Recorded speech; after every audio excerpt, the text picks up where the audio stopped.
കേരള രാഷ്ട്രീയത്തിലെ തെരഞ്ഞെടുപ്പ് ചരിത്രങ്ങൾ ഭാഗം 6. 1956 നവംബർ 1 ഭാഷാടിസ്ഥാനത്തിൽ സംസ്ഥാനങ്ങളുടെ പുനഃസംഘടന നടന്നതോടെയാണ് കേരളം എന്ന പുതിയ സംസ്ഥാനം ഉടലെടുത്തത്. അന്ന് ഒരു ജനതയുടെ ദീർഘകാല സ്വപ്നം യാഥാർത്ഥ്യമായി. ഒരിക്കലും ആ ഒരു ദിവസത്തിൻ്റെ സംഭാവനയല്ല കേരളം. കാലങ്ങളായി മലയാളികൾ സ്വപ്നം കണ്ടിരുന്നത് പോലെ എളുപ്പമായിരുന്നില്ല ഈ ദേശരൂപീകരണം. സുദീർഘമായ ത്യാഗത്തിൻ്റെയും സഹനസമരങ്ങളുടെയും ചരിത്ര തുടർച്ചയിലാണ് കേരളം ഇന്നത്തെ രൂപത്തിൽ യാഥാർത്ഥ്യമായത്. തിരുവിതാംകൂർ, കൊച്ചി എന്നീ നാട്ടുരാജ്യങ്ങളും ബ്രിട്ടീഷ് ഭരണത്തിൻ കീഴിലുള്ള മലബാറും ഒന്നിപ്പിച്ച് ഐക്യ കേരളം രൂപീകരിക്കണം എന്ന ആവശ്യത്തിന് കുറഞ്ഞത് 4 പതിറ്റാണ്ടുകളുടെയെങ്കിലും പഴക്കമുണ്ടായിരുന്നു. സ്വാതന്ത്ര്യ സമരത്തിൻ്റെ ആരംഭകാലങ്ങളിൽ തന്നെ ഐക്യ കേരളം എന്ന വികാരം ഒരാവശ്യമായി ഉയർന്നു വന്നു. കേരളം പിറവിയെടുക്കുന്നതിന് 36 വർഷങ്ങൾക്ക് മുൻപേ മഹാത്മാഗാന്ധിയുടെ നിർദ്ദേശപ്രകാരം 1920 നാഗ്പൂരിൽ ചേർന്ന കോൺഗ്രസ് സമ്മേളനം ഭാഷാടിസ്ഥാനത്തിൽ പ്രൊവിഷണൽ കമ്മിറ്റികൾ രൂപവൽക്കരിക്കാൻ തീരുമാനിച്ചിരുന്നു. ഭാഷയുടെ അടിസ്ഥാനത്തിൽ കേരളം ഒന്നിക്കണം എന്ന സങ്കല്പത്തിന് ഒരു പ്രത്യക്ഷ രൂപം കൈവരുന്നത് ഈ സമ്മേളനത്തോടെയാണ്. ജനങ്ങളെ സമരസന്നദ്ധമാക്കാൻ ഭാഷയെയും മഹാത്മാഗാന്ധി സ്വാതന്ത്ര്യ സമരത്തിലേക്ക് ബന്ധിപ്പിച്ചു. ആ അർത്ഥത്തിൽ പിന്നീട് ഇവിടെ നടന്ന സ്വാതന്ത്ര്യ സമര പോരാട്ടങ്ങളെല്ലാം കേരളത്തിൻ്റെ രൂപീകരണവുമായി ബന്ധപ്പെട്ടിരിക്കുന്നു. കോൺഗ്രസ് നേതാവും മാതൃഭൂമി പത്രത്തിൻ്റെ സ്ഥാപക പത്രാധിപരുമായ ശ്രീ കെ.പി. കേശവ മേനോനാണ് ഐക്യ കേരളത്തിനായി തുടക്കം മുതൽ വാദിച്ചവരിൽ പ്രമുഖൻ. 1923 മാതൃഭൂമി പ്രസിദ്ധീകരിച്ചു തുടങ്ങിയപ്പോൾ ആദ്യ മുഖപ്രസംഗത്തിൽ തന്നെ ഐക്യ കേരളത്തിനുള്ള ആഹ്വാനം ജ്വലിച്ചു നിന്നിരുന്നു. ഒരേ ഭാഷ സംസാരിച്ച് ഒരേ ചരിത്രത്താലും ഐതിഹ്യത്താലും ബന്ധിപ്പിക്കപ്പെട്ട ഒരേ ആചാര സമ്പ്രദായങ്ങൾ അനുഷ്ഠിച്ചു വരുന്നവരായ കേരളീയർ ഇപ്പോൾ ചിന്നിച്ചിതറിക്കിടക്കുന്ന 4 ഭരണത്തിൻ കീഴിലായി തീർന്നിട്ടുണ്ടെങ്കിലും കേരളീയരുടെ പൊതുഗുണത്തിനും വളർച്ചയ്ക്കും ശ്രേയസ്സിനും കേരളത്തിലെ നാനാപ്രദേശങ്ങളിലും നിവസിക്കുന്ന ജനങ്ങൾ തമ്മിൽ ഇപ്പോഴുള്ളതിലധികം ചേർച്ചയും ഐക്യവും ഉണ്ടായിരിക്കേണ്ടത് എത്രയും ആവശ്യമാണെന്ന് മാതൃഭൂമിയുടെ മുഖപ്രസംഗം വ്യക്തമാക്കി. 1928 മെയ് മാസത്തിൽ പയ്യന്നൂരിൽ നെഹ്റുവിൻ്റെ അധ്യക്ഷതയിൽ ചേർന്ന കോൺഗ്രസ് സമ്മേളനത്തിലും ഐക്യ കേരളവാദം പൂർവാധികം ശക്തിയോടെ ഉയർന്നു വന്നു. 1928 ഏപ്രിലിൽ എറണാകുളത്തുകൂടിയ നാട്ടുരാജ്യ പ്രജാസമ്മേളനം ഐക്യ കേരള പ്രമേയം അംഗീകരിച്ചു.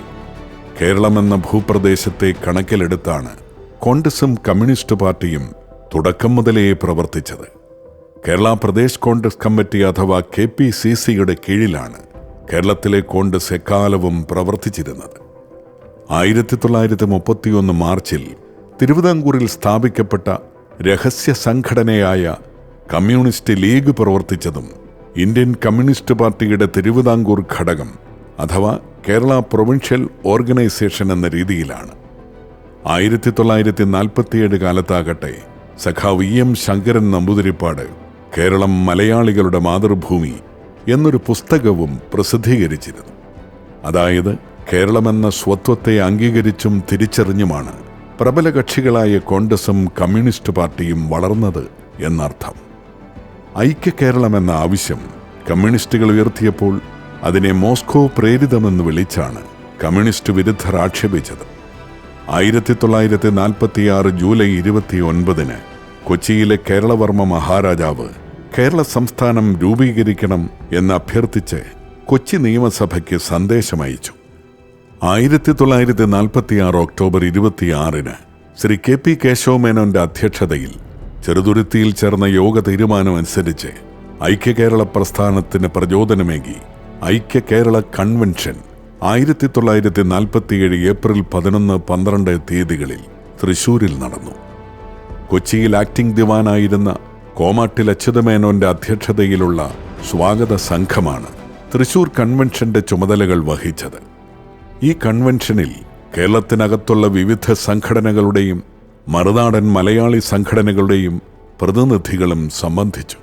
തിരുവിതാംകൂർ സ്റ്റേറ്റ് കോൺഗ്രസ് വൈസ് പ്രസിഡന്റായിരുന്ന ശ്രീ T.M. വർഗീസാണ് സമ്മേളനാരംഭത്തിൽ ദേശീയ പതാക ഉയർത്തിയത്.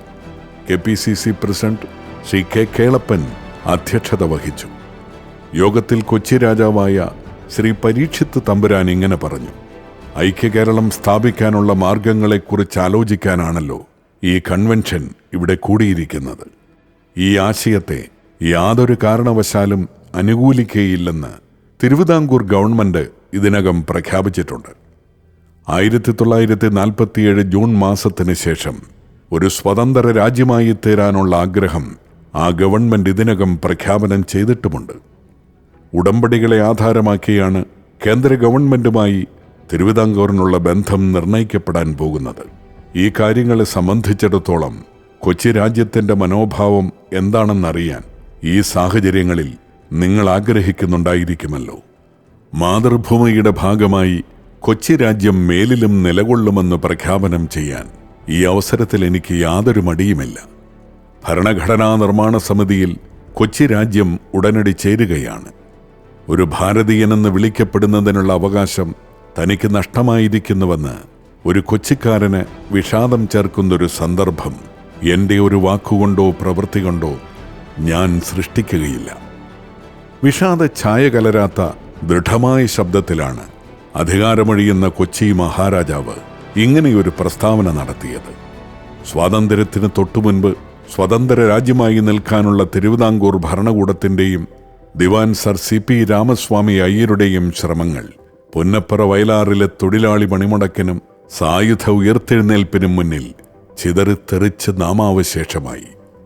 അവസാന ശ്വാസം വരെ അധികാരത്തിൽ കടിച്ചു തൂങ്ങിയ ദിവാൻ സർ CPയെ വധിക്കാൻ വിപ്ലവ കനലായി ജ്വലിച്ചുയർന്ന KCS മണി എന്ന ബ്രാഹ്മണന്റെ കൊടുവാൾ തിരുവനന്തപുരത്തെ സംഗീതശാലയിലെ ആൾക്കൂട്ടത്തിനുള്ളിൽ നിന്നും ഒരു ഇടിമിന്നലിന്റെ വേഗതയിൽ ആഞ്ഞുവീശി.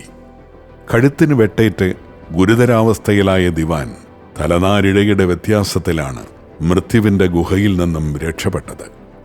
7 ദിവസത്തെ തീവ്രപരിചരണത്തിന് ശേഷം അദ്ദേഹം ജന്മദേശമായ തമിഴകത്തേക്ക് പലായനം ചെയ്തു. തുടർന്ന് 1949 ജൂലൈ 1 നാട്ടുരാജ്യങ്ങളായ കൊച്ചിയും തിരുവിതാംകൂറും ലയിച്ച് തിരുകൊച്ചി സംസ്ഥാനം രൂപീകരിക്കപ്പെട്ടു.